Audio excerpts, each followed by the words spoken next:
Hello,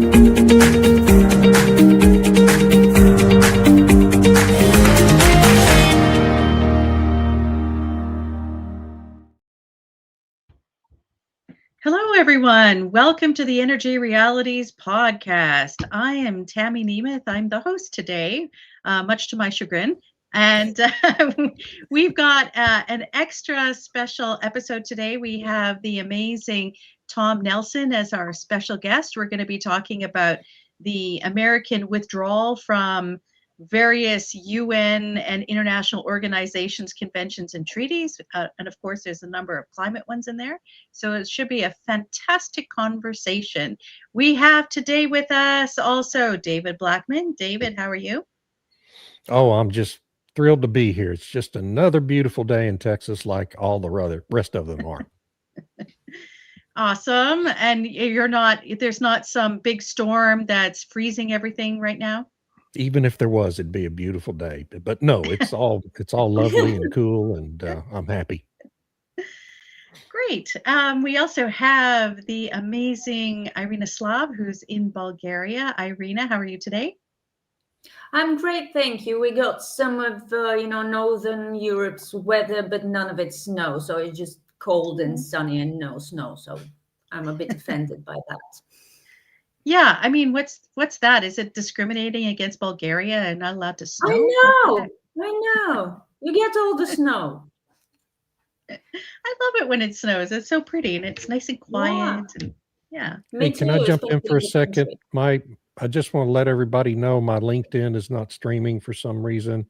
You can also find this stream on YouTube, on Stu's LinkedIn feed, on our social media accounts on X. So I'm sorry for the problem. Anyway, sorry, go ahead.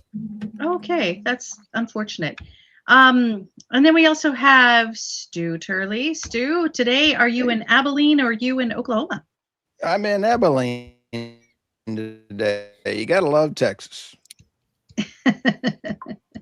So we're overrepresented from Texas today.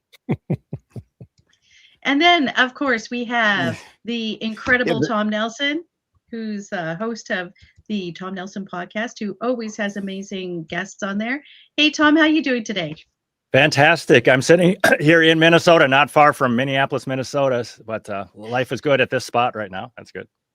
Okay. So there's no big SUVs coming into your neighborhood and honking and blocking traffic or anything? Nothing. Yeah. Life as usual is going on still right here. So life is good. I just want to give a plug to Tom's really great movie called Climate the Movie, The Cold Truth. Is fantastic and everyone should check it out. It's free on YouTube, I think. So, yeah. They haven't removed it? No, I think there's still about 100 copies of it are up, I think, all over social media. It's kind of everywhere. So I'm loving that. So how do you aggregate or know how many people have watched it if it's so dispersed across different channels? Yeah, you can't really tell. I just add up some numbers and you can't tell. And maybe the same person has watched it on multiple channels and everything, but we're very happy with how it did. And I give all the credit to Martin Durkin. He's fabulous. He's so knowledgeable, so good at what he does. So I'm really happy that he was able to do this. Yeah, I love that movie. It was so good. You had incredible people on there talking about what their experiences are trying to do the science and just the sort of resistance, which then takes us to what we're talking about today, which is the United States pulling out of a number of actually climate related institutions and whatnot. There's a list of 66 different organizations, treaties, conventions. Some of the big ones that are related to climate are the United Nations Framework Convention on Climate Change, which was the Rio Agreement that was actually ratified by the American Senate under the auspices it would just be voluntary. So America's out of that. They're also not going to participate and fund the IPCC, which is interesting. There's some conflicting viewpoints on whether that's a good thing or not. Roger Pilkey Jr. on Substack was saying this is a bad idea. But yeah, so Tom, if we could just start with you, what's your view of the implications of American withdrawal from these things? for Well, I climate? think it's fantastic news. I'm so happy. I think Pilkey Jr. is wrong. I think he's wrong on lots of things. And I don't know the details of what are these organizations and who's the head of them and what are they supposed to be doing. But the whole thing, in the big picture, the whole thing is a total crock. That's the important point. We can spend $50 trillion, have all these organizations. We could all go live in caves. All this stuff is going to make no measurable difference to the climate or weather ever. So the whole thing is a scam. And getting out of this scam is fantastic. And it's happening so much around the world. And I think a lot of countries are kind of following our lead, not all of them. But I'm keeping this long-running Twitter thread that I have started last April about how this whole scam is dying around the world. I'm just loving it. I'm just adding to it all the time. There's a huge difference right now than when we put out Climate the Movie even. Just in the last couple of years, there's been enormous, since the election of Trump in particular, the second time, the death of the climate scam. It's happening right in front of our eyes. This is what it looks like. And there's going to be people that hold out for a long time. Michael Mann's still going to be pushing this 20 years from now, if he's still alive. But most normal people are just going to stop talking about it. And that's what's happening in general, that they're not pushing it as much and it's dying. Okay. So, David, what do you think? Would you agree with that? Or do you think that it'll be a bit of a slower death, especially since the EU and UK seem to be doubling down on it? Well, the EU and the UK are doubling down on it. So is Canada. But, you can't stop physics. You can't stop the march of history. You can't stop reality. And they are standing athwart reality, yelling stop themselves. And reality isn't going to stop. Physics are a law. They're not recommendation. They're not suggestions. It's the laws of physics. These solutions that these people have proposed to displace fossil fuels don't work. They can't work because of physics. So, I mean, it's inevitable. And I agree with Tom. It's going to be faster rather than slower now. I think we saw during even the Biden years, there was a reaction, a negative reaction, and a lot of pushback began after they passed the IRA and enacted hundreds of billions of dollars of green subsidies, and the public took a step back and said, wait, what in the world are we doing here with all these windmills now all over the countryside? People are tired of seeing them. People are tired of seeing farmlands condemned to put these massive solar arrays in, and their land rights are being ignored by the state governments and the federal government, and not the feds anymore. But even in states like West Virginia, I interviewed a lady in West Virginia a few months ago whose land rights are being impinged upon in a very conservative state in order because IKEA wants to put an enormous solar array in next door to her. Okay. Yeah. This is crazy. And they're condemning thousands of acres of forest land, native forest land, to put in this damn solar array that's not going to do anybody any good. And it's madness. And more people catch on to it all the time. And more communities, as Robert Bryce has documented, continue to push back. It's a growing thing, and it's going to continue to grow because it's right. Governments cannot force people to ignore what's right. Ultimately, it takes a long time for the population to catch up and recognize what the government's doing wrong, but eventually they do. And hopefully in the United States, we're not going to end up like the UK, where it's kind of too late to reverse the process. I'm hoping that thanks to the election of President Trump, we've kind of nipped this thing in the bud before it becomes too big to fail. And it's going to fail. Once the subsidies are gone at the end of 2027, wind and solar are going to collapse in this country. So I'm very optimistic like Tom, and I think we're on a positive path here. Irina, this comment mentions your recent Substack on aluminum and copper. So what do you think? Is this going to be a bit of a snowball effect for other countries? What do you think the position of the EU will be? Will they fill the gap, the funding gap that is being removed by the United States? What's your take on this? I was just thinking how much money the EU actually has, because they have promised, well, they haven't committed firmly, but they have promised 800 billion to the Ukraine. They plan to spend another 800 billion on rearmament. And that's on top of all the current subsidies for the energy transition. Where's the money going to come from?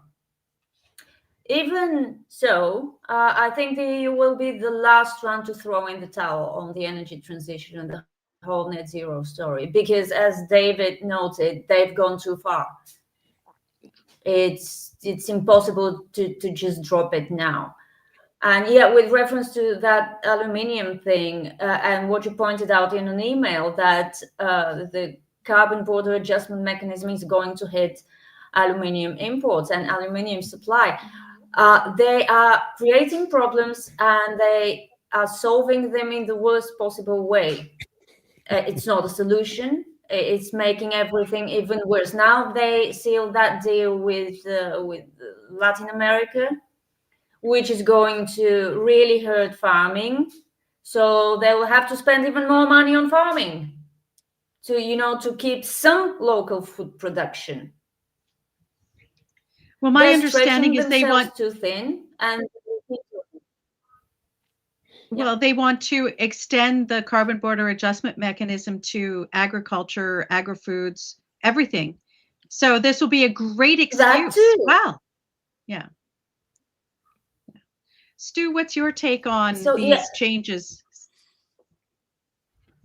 Go ahead, Irina. No. They are going to die before they give up, basically.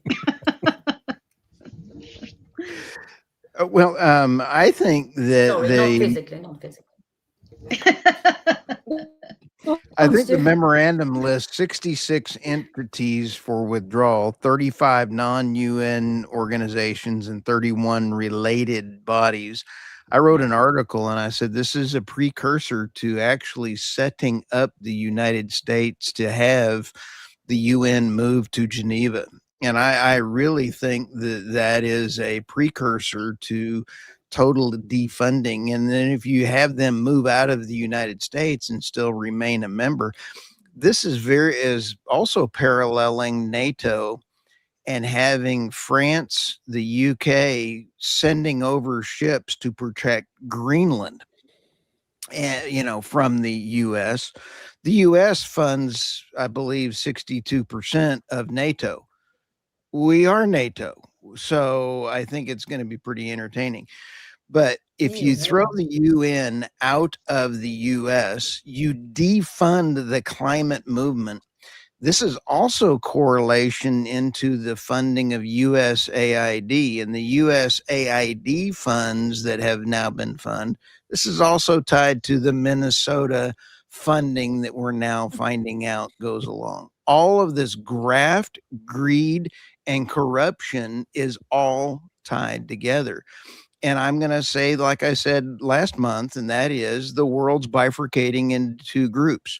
Those that follow net zero and fiscal decline and depravity, and those that actually follow solid energy policies are going to be in new trading blocks. And you're going to have depravity and not following fiscal responsibility and failure, or you're going to be successful in a new trading block. Okay. I thought there was a conversation. They don't even have to organize themselves in blocks. Do what? You cut out. What did you say, Irina? Who?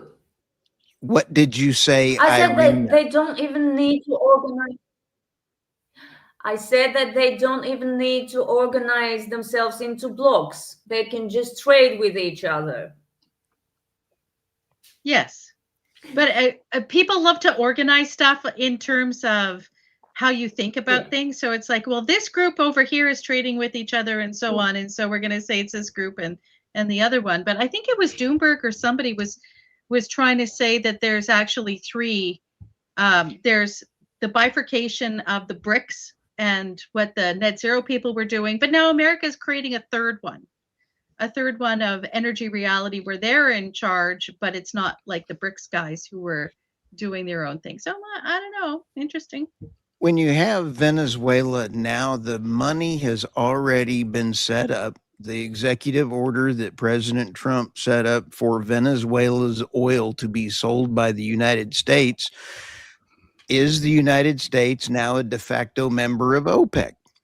When you actually have a laughing kind of a humorous situation going on right now, China was buying the oil at about $30 a barrel. When you buy the Venezuelan oil for about $30, the snowball effect is going to happen when President Trump said to China, we're open for business. You can now buy oil from the United States. The actual winner of this is OPEC, because OPEC, Saudi Arabia, needs oil at that $80 mark just to meet their budget needs. So you're going to see eventually, in maybe a year or two, higher oil prices are going to be going up. But that has nothing to do with today's conversation, except it's going to be a new world coming around the corner. Back to Tom, on the IPCC, when we talked about Roger Pelkey's view that it's a mistake. And before we got on, we were also talking about, Mike Waltz, our ambassador to the UN, saying, it's really not feasible for the United States to get out of the UN entirely because it's important to have that seat on the Security Commission there. So on the IPCC, do you have a concern? They're going to keep issuing these reports with or without U.S. participation and funding. And those reports have been a key driver of all this climate hysteria, and not necessarily even because what the reports actually say, but how they're interpreted by the media.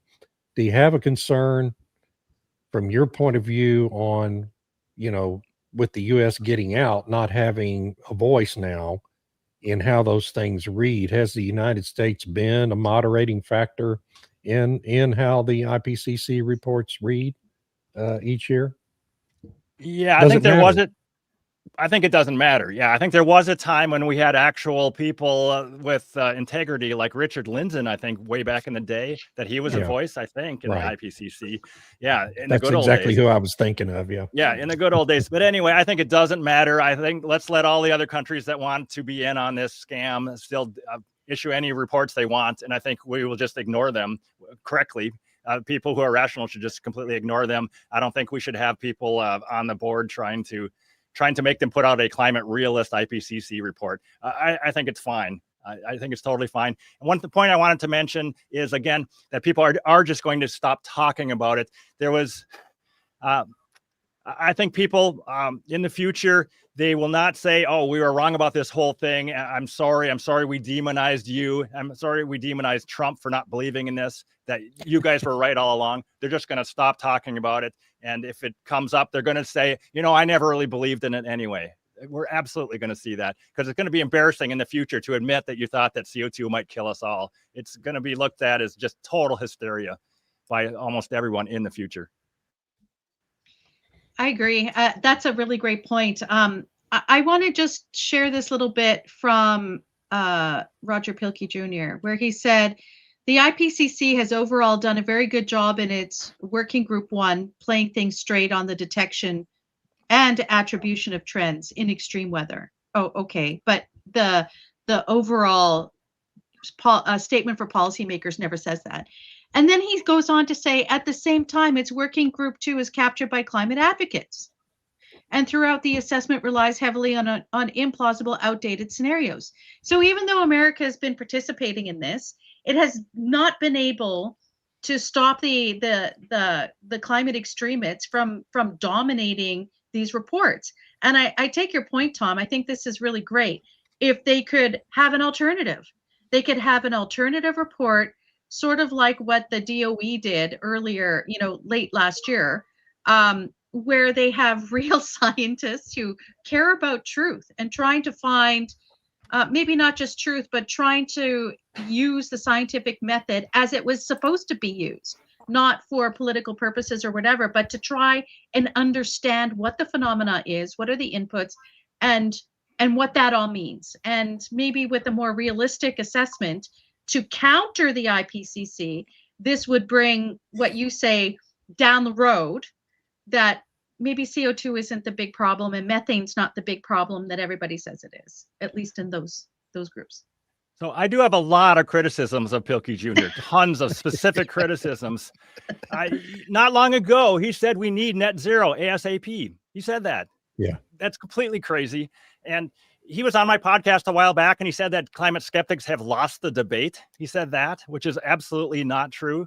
And he was also saying something about how he can't wait to tell his grandchildren about how he was a voice in getting rid of the incandescent bulb.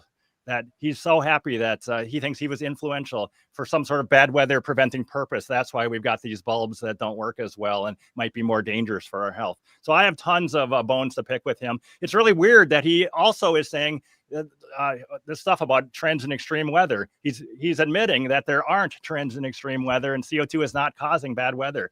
So it's very odd that he's all in on this net zero thing being a good idea and CO2 doesn't cause bad weather. It's really a puzzle. It is definitely a puzzle, and you have to wonder what's motivating it. Yeah, I do. Irina, do you have any questions you want to ask Tom? I throw it open to the other group members. No, I just like listening to him. No, I actually have a question for all of you. However, Trump is doing all this now, and his administration. What happens after the next elections if the Democrats win? If always the problem, isn't it? Yeah. Well, I mean, that's a facet of the U.S. system of elections. You know, everything can change with one election, and that isn't going to change. So we'll have to just wait and see and work hard to make sure we don't elect another barely functional or non-functional fake president who is a sock puppet for the deep state. I do think it's important to note that even the Democrats are backing away from this. There was some memo, something that just came out saying that basically this is so politically unpopular that we should stop talking about it because we're going to lose votes. So it's kind of across the board. I don't think it will come back. I mean, we're going to get more Democrats as president, but I don't think it's ever going to reach the heights that it reached recently. But we'll see. And maybe there will be another global cooling scare. I mean, we've had alternating scares for a long time. And actually in the media, I'm seeing a lot of stuff about, maybe CO2 is going to cause global cooling and it's going to get too cold in Europe to grow crops. I'm seeing a lot of that lately. And I think they're clearly message testing that, right? It's a greenhouse gas. How are they going to? It's going to. What? The oceans are going to boil and it's going to get way too cold in Europe at the same time. Both of those. Yeah. It's well, so it crazy. is very cold in Europe right now. It hasn't been this cold in years. Yeah. We're supposed to think that cold. I've heard people argue we've defeated ice ages forever. We're never going to have another ice age. We never have to worry about global cooling, but we do. I mean, it's happened so many thousands of times. It's going to happen again. And we better be ready for it. And actually kind of geologically, aren't we kind of getting close to a due date for that to happen again? That's what I'm hearing. Yeah, because we're in this interglacial period right now. Interglacial means between ice ages. Yeah. Stu, what do you think? Do what? What do you think about Tammy's question? I'm just absorbing this morning. I really think that the world is again going to wake up and people are tired of this. And it's much like we're seeing in Iran. You're going to see the masses start waking up and demanding that we stop having illegal migrations, and people are going to start. It is all tied to climate change funding. You eliminate the climate change and the graft and the greed, it's a mechanism. And Tom, it is climate change nothing more than a wealth transfer mechanism? Yeah, I mean, this whole narrative, the whole thing is scientifically unsound. It's 100% scientifically unsound. And every single alarming thing you've ever heard about CO2, all of it is wrong. So people do have different motivations. And there are some people, like I think Catherine Hayhoe, I think she actually believes when she gets up in the morning, she's helping to save human civilization from CO2. So there are some true believers. and there's Yeah. a lot of outright fraudsters mixed together. And it's people have incentives to, if you're Elon Musk and you want to sell electric cars, you might want to say a bunch of stuff about how we're saving humanity from the climate crisis. So there's a lot of motivations pointing towards this crazy hysteria, or that led to this ridiculous hysteria. But it can't last forever, and it's not. Here's a great one. Yeah. From Eric Rick Slayer 7557 says, I believe that Jesus will come back in the next 7 to 10 years, so we won't have to worry about any climate change. Now, I like that one. Yeah, here's the next one. And you take a look at this one. Wait, you believe CO2 doesn't cause a problem? Last time I checked, CO2 is plant food. It's the particulate matter that is in there in the plants that put out, I mean, not the plants, but the power plants that put out particulate matter that is some of the health problems. So CO2 is actually plant food. There are other things in there that are actually the problem. So if you want my honest opinion. We're all carbon-based life forms, dear commenter. Yeah. It's not, and saying it's plant food, and I do it too, is really understating it. Carbon dioxide is the fundamental key building block for all life on planet Earth. Okay? Yeah. That's what carbon dioxide is. And we shouldn't ever lose sight of that. Yeah. Calling it a pollutant is absolutely absurd. Absolutely not a pollutant. They love to call it carbon pollution because they want us to think of black smoke. They don't want us to know it's invisible, it's natural, it's colorless, and we're exhaling 100 times as much right now as we talk versus what's in the outside air. And when people want their crops to grow better in a greenhouse, they raise the CO2. They pay good money to raise that number to a factor of 3 more than is normally there. And I think Will Happer has argued that maybe 20% of the increase in global CO2 yield, global wheat yields, is because of the additional CO2. There's lots of reasons why crop yields are going up, but having that additional CO2 is a big factor in crops growing better around the world. And if CO2 does heat the world a little bit, that is also a benefit, because always, of course, in human history, the cold periods have been bad periods. The little ice age not that long ago was a bad time to be alive. So we should enjoy this interglacial while it's around, because this warmth has been great so far. Let me ask this for a question. If pot growers and marijuana growers actually pump CO2 into a farm, and they bring in CO2 into the heating houses, should physics matter to the grid? Is this a little bit of a thing? Just asking. I mean, it would make sense if all the pot farmers of America united. It might make a little difference, right? Exactly. I mean, come on, potheads, get with the program here. I'd like to address what Mike Paolantonio 4693 has been saying, because he says CO2 traps heat in the atmosphere and too much is a bad thing. How much is too much? Yeah, how much is too much? Because if you look at, say, for example, if you look at what the allowable amounts are on the International Space Station, it's in the thousands before it becomes toxic to humanity. So how much? They've never said precisely how much is a bad thing. There's also a saturation effect.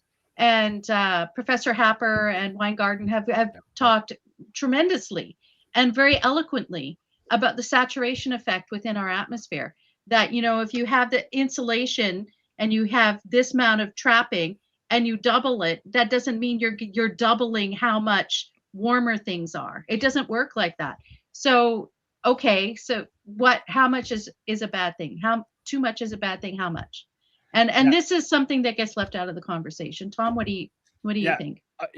I mean, of course, this idea that 430 parts per million, let's say, it's too much, is just ridiculous. We're way, way closer to not having enough CO2 in the atmosphere. Once it gets below 280 or below 200, life has a really hard time. So we're very close to not having enough. And Patrick Moore even argue is that maybe we've saved life on Earth because that trend was going down for a long time. And if humans have reversed that trend, I don't know if they have, but if they have, it's a good thing, because life did great on Earth when there was way more CO2. Life did fantastic. The plants were huge. The animals, the dinosaurs were huge. There's nothing wrong with having way more CO2. And again, in greenhouses, they want 3 times as much CO2 in the greenhouses as we have. So the whole idea that, oh, let's worry about 430, it's complete insanity. 100% insane. Well, and the proof point on that, isn't it that when you look at the history of the planet through geologic history, has there ever been a single period of time in the history of this planet in which carbon dioxide was a leading indicator of global warming and not a trailing indicator? I don't believe there's ever been a single example of that. And yet we're all supposed to believe that suddenly things are different now. Am I wrong about that? As far as I know, for all of geological time, CO2 has never been the climate control knob. And now we're saying, people are saying now it is. And they'll even admit, oh, the temperature fluctuated even in the last couple hundred years, but that was for other reasons. But now CO2 is the reason. But it makes no sense at all, because if CO2 didn't fluctuate back then and the temperature did, then CO2 is not the climate control knob. I think that's an important thing to hammer when you're talking to a climate cultist, that CO2 is not the climate control knob. Not that it does any good, but yes, that's a good point.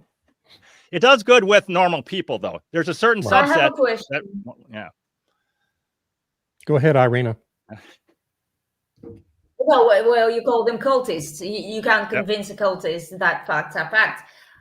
I have been wondering for a while now, that the net zero crowd, the activists, tend to really ignore the effect of solar activity on the climate of our planet.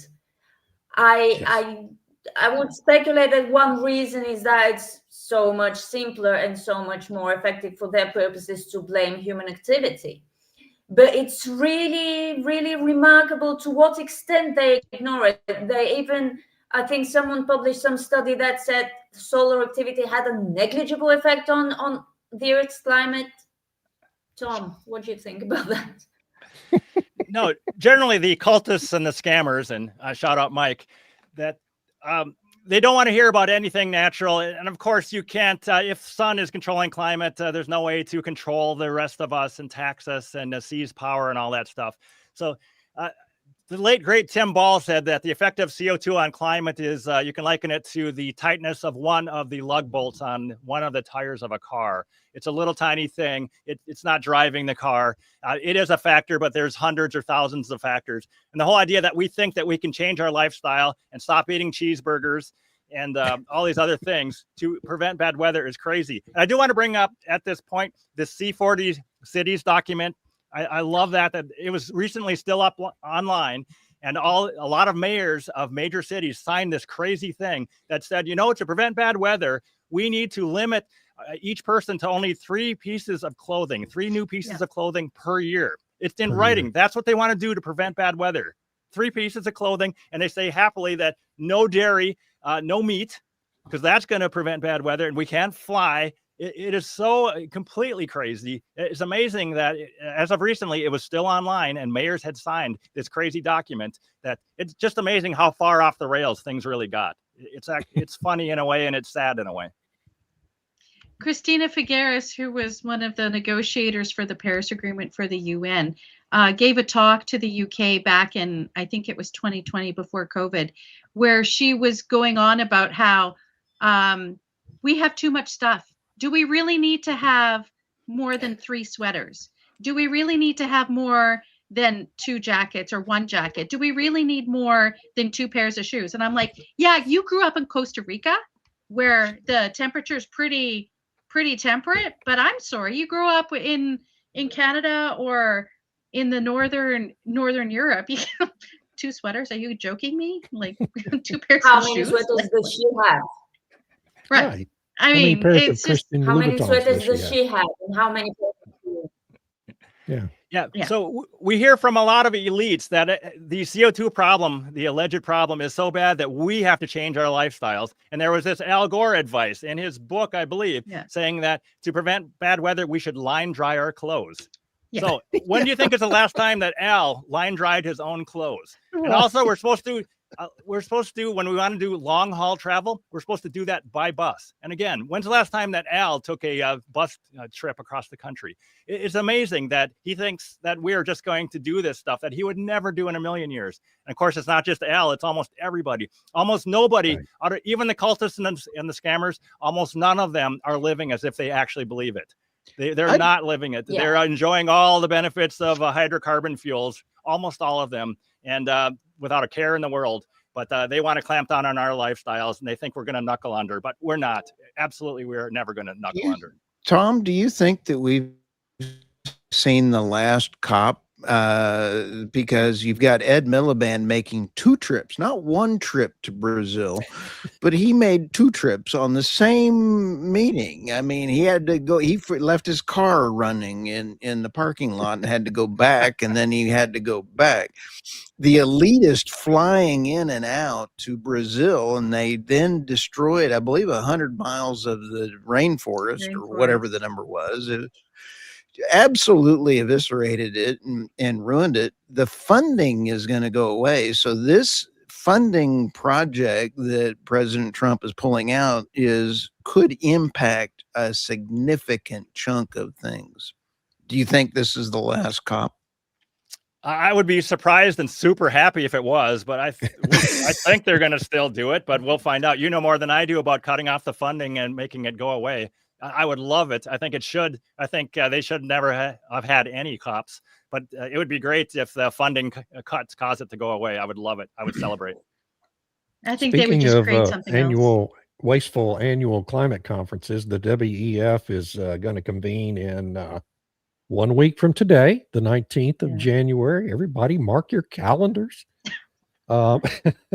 President Trump will be speaking at I'm looking forward to that one. I believe that it is going to be more than President Trump speaking. I believe it's going to be another notice to a global financial reset that Trump is not playing in the Davos game. And I think it's going to be absolutely wonderful.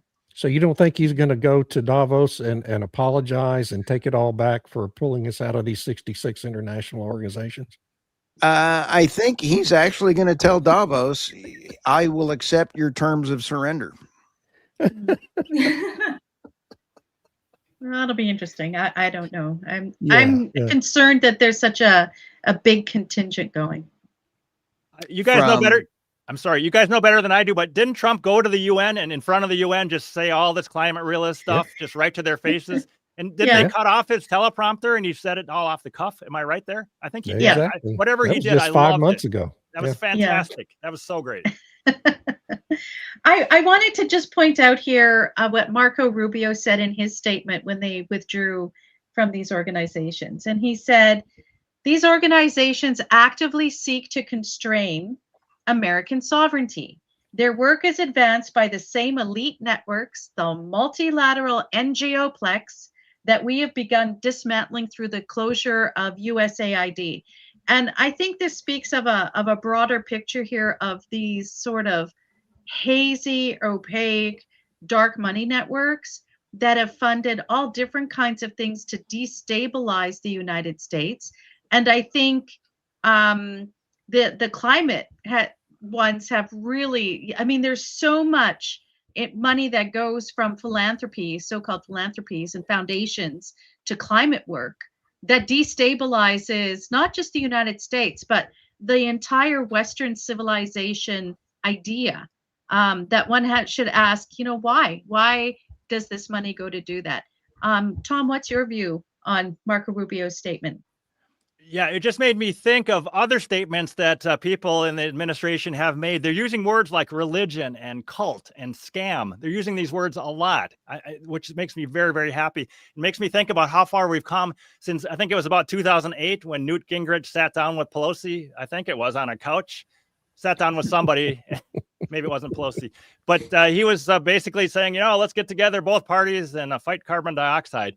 completely crazy. But the worm has absolutely turned, and I'm loving the straight talk we're hearing about using these words like cult instead of just, you guys are right, but we're approaching it in the wrong way. We've heard, there really is a crisis, but let's not spend too much money on it. They're just straight up saying, let's not basically spend any money on it. It's not a problem. It's a religion, and let's get out of that whole business of trying to prevent bad weather. There are two things that I'm going to answer a couple things here. I think this one is actually pretty funny when you sit back and think about Herr Starmer. The memes about the people begging Trump to come get their leaders is actually pretty funny. I've seen some of those. Love the memes on Marco Rubio as he's sitting in all these different outfits. And the report that came out on the U.S. jobs, that 1,000 jobs were created last week, but Rubio has 989 of those jobs. This one is a very interesting point. Let me guess, you guys believe in clean coal. Yes, Mike, I believe in clean coal because we are still, I wrote on a lot that the more we spend in renewable wind and energy, the more fossil fuels we would have. In fact, one of my guests on my podcast called that Turley's Law. So, Mike, if you want more wind and solar, go ahead. Fund it, and more fossil fuels will be used, and it is worked out very well. It is a very good formula.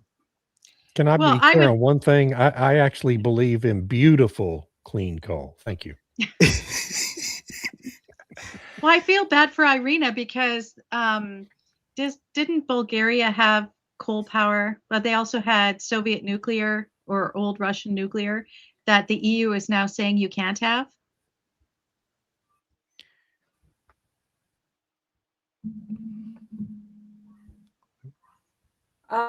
Yeah, sorry, my internet connection has become really sketchy. It's really annoying, but actually because they were trying, because of the sanctions and our brave leaders' desire to shut any contact with Russia whatsoever, they tried to switch the fuel of Kozloduy,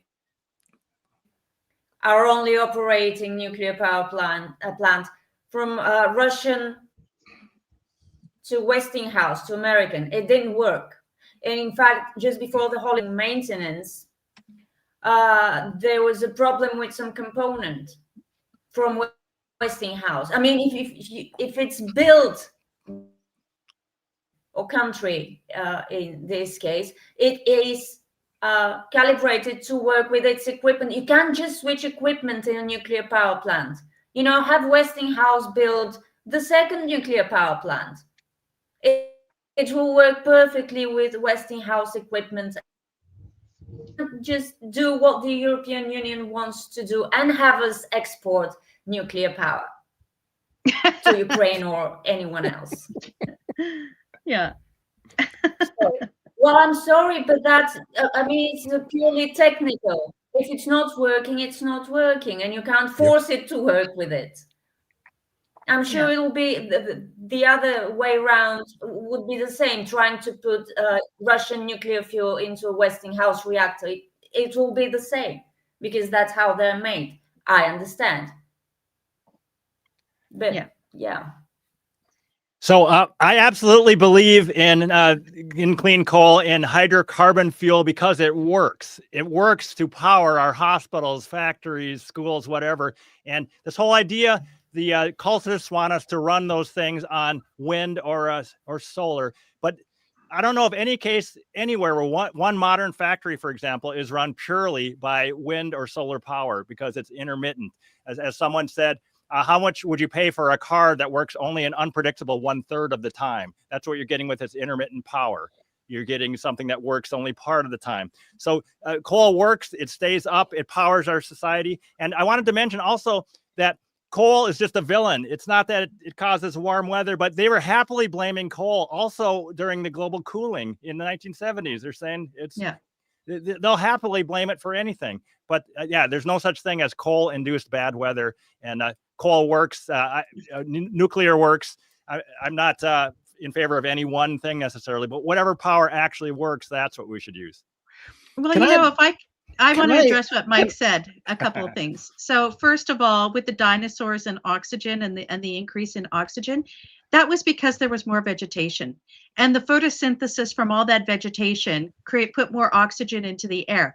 But why was there all that vegetation? Because there was higher CO2 levels and probably a lot of methane that broke down into the atmosphere to create water and oxygen.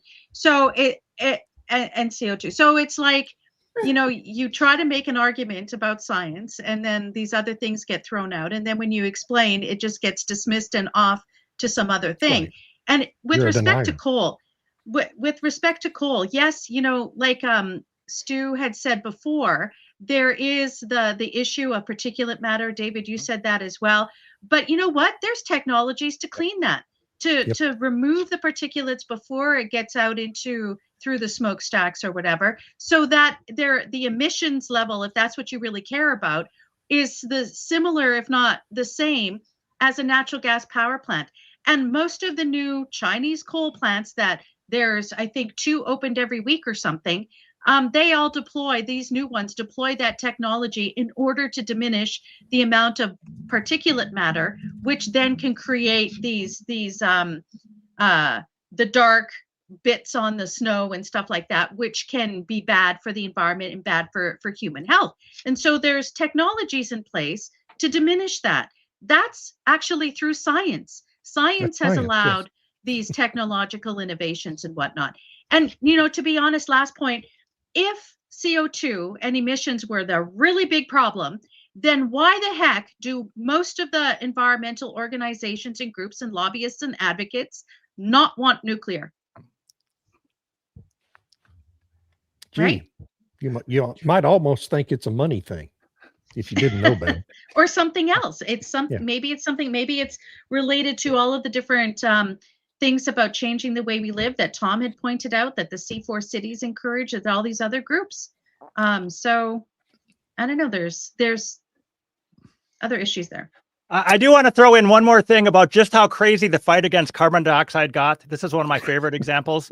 I blogged about this a long time ago, and I'm going to read it. At the height of the CO2 hysteria in 2007, a peer-reviewed paper suggested that we spend $250 billion annually to hire and equip 200,000 crews of 10 people each to cut down trees and bury them. That was a serious thing, that we should cut down trees and bury them. And that's been revived since then. There's been papers written that this is what we should do to prevent bad weather and fight CO2. We should cut down trees and bury them. That's how crazy it got. No, it's insane. It's a religious thing. And this is what gets me about this particular statement, Mike, and I'm trying to be kind. I tried, and you can't talk to science denying cultists. My retort to that always is, I tried, but you can't talk to religious cultists who treat carbon dioxide as a religious exercise. This is not a religion, and yet that's how y'all treat it. It's the global church of climate alarmism. I've actually trademarked that, okay? That's my trademark. I made it up 30 years ago, the first time I ever wrote about this, and called it a religious exercise. 29 years ago, excuse me, in 1996, I looked it up. It's nothing but a religious exercise, and it's also, well, it's not nothing but that. It's also the incarnation of communism, global communism in modern times. That's what this all is. All the pinks and reds went green in the early 1990s after the fall of the Soviet Union, and it's continued to today, and it's falling apart just like the Soviet Union did of its own weight. Now, that's my diatribe for the day. I tried not to be too mean about it, but there it is. Well, actually, in some parts of the world, for example, in Germany, it started way, way, way before the fall of the Soviet Union. I mean, the anti-nuclear movement started with the building of all the nuclear power plants. They even had propagandistic children's books about how bad nuclear energy is. Yeah, and that was all a product of the Cold War, Yeah. And accidents. There's too many accidents. Really? Too many. Three big ones in how many years? 60 years. Yeah. How many trillions of dollars have been spent on wind and solar? I mean, a reader must have said crunch the numbers with the help of Grok, but I can't remember. So let's just say it's a couple $1 trillion between friends. Oh, it's more than that. It's much more than that. It's well over $10 trillion. How many? Well over 10 trillion. I asked Grok to try to calculate it for me a few months ago, and they came up with like 15 trillion. So have I, and so I'm asking a loaded question. And so when you say how many trillions of dollars have been spent, how many trillions of dollars have been funneled to NGOs that have been migrating people around or paying for all of these things? You can start seeing money patterns tied to wind and solar. And this person is in here asking about whether or not we are science deniers. When you take a look at the grid was started about 100 years ago. You take a look at Westinghouse and you look at Tesla. Tesla started, the war between AC and DC. Physics matter to the grid. And where I'm going with this is I still think that follow the money.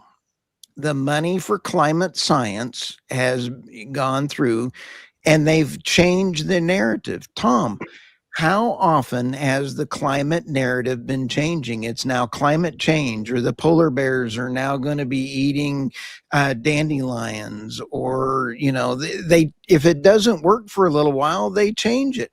How come the Obamas have bought land right next to the ocean if the ocean is supposed to be growing? I mean, and we're all going to be wiped out. So I think, yes, that is Nicholas Tesla, not Elon. So you are right. Thank you.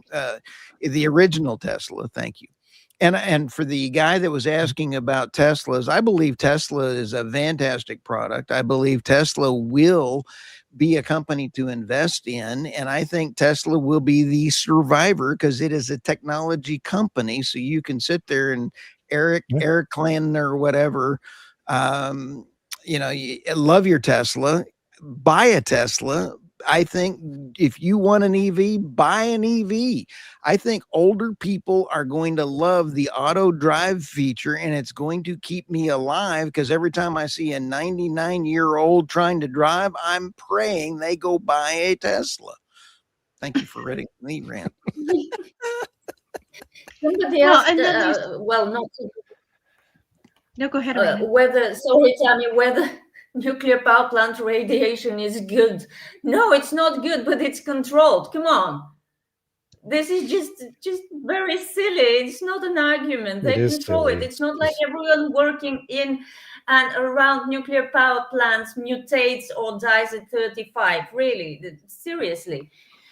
And no, Chernobyl is not safe to live there for humans, but wildlife has returned to the surrounding areas and it's thriving. There's actually a lot of fauna around Chernobyl, and Chernobyl is the biggest and the only one caused by human mistake devastating nuclear power plant meltdown. One.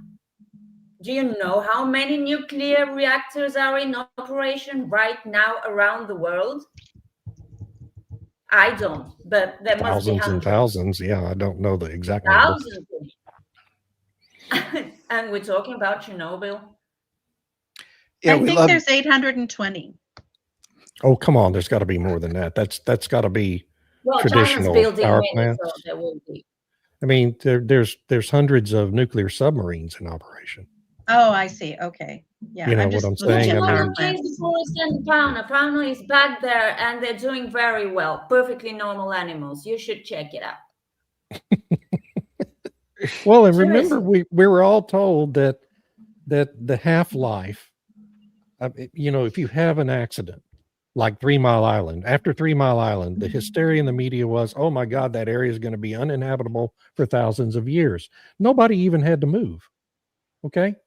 No one in the vicinity had to actually move away. It just all nonsense and hysteria. And yet the nuclear industry in the United States was set back for 40 years because of that. And all the hysteria, I mean, that's really what set back our industry and actually put it in paralysis for 4 decades. So all this disinformation about nuclear has just been incredibly counterproductive for our society. So there's 73 nuclear power plants under construction right now, at least they were in 2025 through 2026, 37 of which are in China. So clearly China believes, they're doing lots of coal, they're doing lots of nuclear, natural gas, and they build out wind and solar in order to keep their production capacity to be able to flood the European and global markets with those technologies, which of course have other downsides besides taking up the space and impacting wildlife and everything else. So yeah, nuclear's there, and people can complain and whatever else. But then there was this comment about the subsidies for fossil fuels, which came directly from Oil Change International, that lovely NGO, and that didn't find an oil and gas field it didn't hate. But it's one of these things where subsidies are discussed. When if it's a tax write-off, suddenly that's if it's in the tax code, that's a subsidy. It's so a tax treatment that literally every business across the free world gets. Right, that's a subsidy. Yeah. But it's called a subsidy only for big oil. Even though it's like every company. So I don't know. But these arguments. So I've seen subsidy calculations, lots of them, that called it a subsidy when they assumed that you emitted a bunch of CO2 and that killed a bunch of people, and there was a cost associated with the CO2 induced death. So they called that a subsidy. You didn't have to pay anything for all this, the people that died from your CO2. That was how they calculated a subsidy in that case. So that's not a subsidy. Yeah, that's insanity, not a subsidy. Yes. Even the Obama administration was never able to come up with more than a $4 billion number.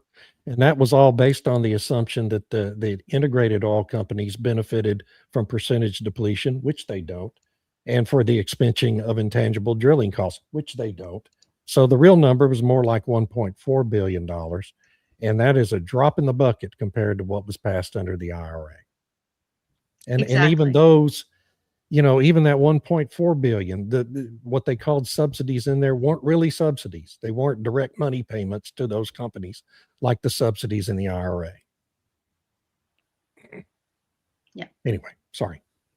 But, so this goes, if I could just tie this up now. So we have the complaints against subsidies for oil and gas or whatever, but was America not subsidizing all of these different international organizations and whatnot, but through participation and funding and all this kind of thing? So any last words about the US withdrawal from these global conventions, frameworks, institutions?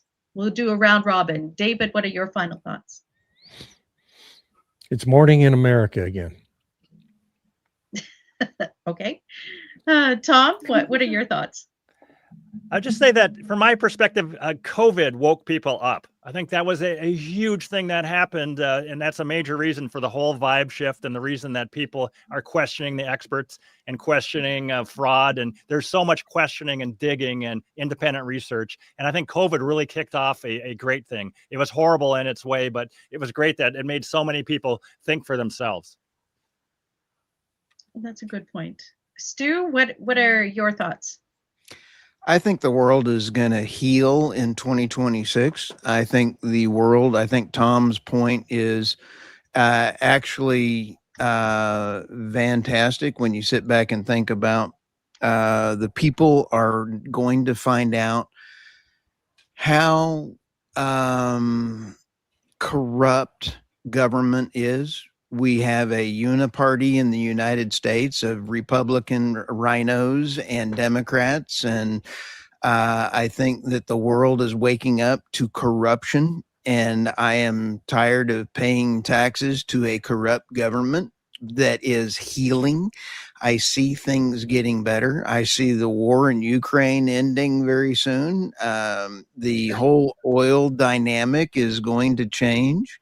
I think it is going to be actually a very good year for the world to heal. And I think climate awareness that Tom has been able to articulate has made an impact.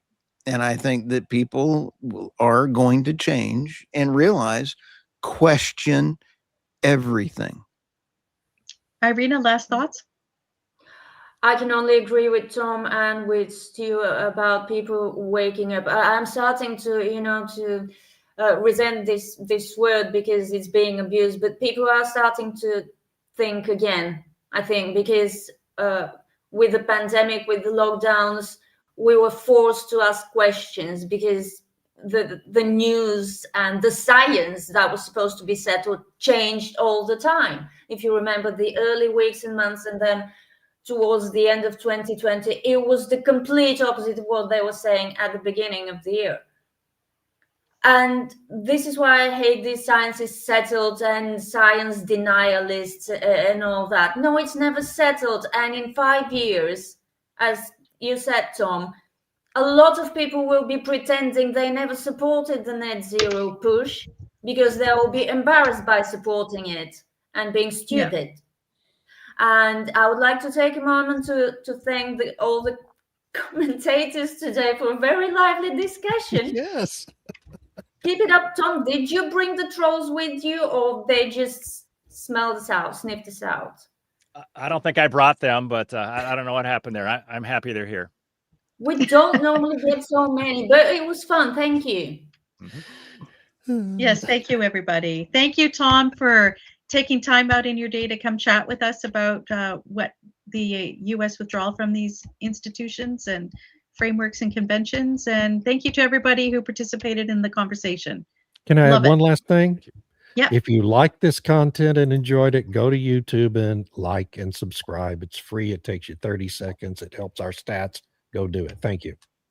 Awesome. Thank you. Thank you. Bye, everybody. Have a great week.